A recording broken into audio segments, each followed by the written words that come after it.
ఈరోజు క్రిస్పీగా టేస్టీగా చనా పలుకులతో పకోడా చేసి చూపిస్తున్నాను. చివరి వరకు నా వీడియో ఫాలో అవ్వండి. చనా పలుకులు 1 కప్పు తీసుకుంటాం.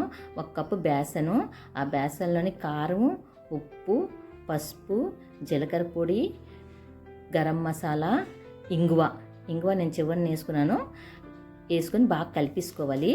కలిపేసుకున్న తర్వాత నీళ్ళు కొంచెం వేసుకొని థిక్ బ్యాటర్ కలుపుకోవాలి. ఎందుకంటే పకోడాలు చేసుకోవడానికి ఆ విధంగా మనం కలుపుకోవాలి.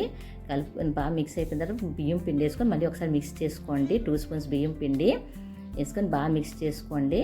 ఇక శనగపలుకులు వేసుకొని ఇది బియ్యం బాగా మిక్స్ అయ్యి ఒక పక్క పెట్టేసుకొని ఇంగువ ఫస్ట్ అన్నాను కదా, అది లాస్ట్కి వేసాను నేను. దీనికి ఇంకా టేస్టీగా రావడానికని ఒక మసాలా చేసుకుంటాము. ఆ మసాలాని 1 స్పూన్ చాట్ మసాలా, కొంచెం పసుపు, కొంచెం బ్లాక్ సాల్ట్, కారం. ఒక పిల్లలు తిన్నట్టుగా అయితే కారం వేయకండి, లేదంటే కారం వేయండి. డీప్ ఫ్రై చేసుకోవడానికి ప్యాన్లోని ఆయిల్ తీసుకుంటాం. ఆయిల్ తీసుకొని సిమ్ ఫ్లేమ్లోనే ఈ ఆయిల్ ఎక్కాలి. అప్పుడే మనకి క్రిస్పీనెస్ వస్తుంది. మొత్తం ఆగడానికని మనకు సిమ్ ఫ్లేమే ఉంచుకోవాలి.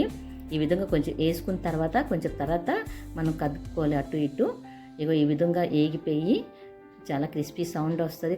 చాలా క్రిస్పీ కూడా ఉంటాయి. ఒకసారి ట్రై చేసి చూడండి. ఈ విధంగా ఈవినింగ్ స్నాక్స్ కింద చాలా బాగుంటుంది. ఇప్పుడు వింటర్ సీజన్ కదా, వేడి మీద అన్నీ వేగిపోయిన తర్వాత వేడి మీదే ఆ మసాలా మనం చేసాం కదా, ఆ మసాలా వేసుకొని బాగా మిక్స్ చేసుకొని ఈ విధంగా సాయంకాలం ఈవినింగ్ స్నాక్స్ కింద టీతో తీసుకోండి.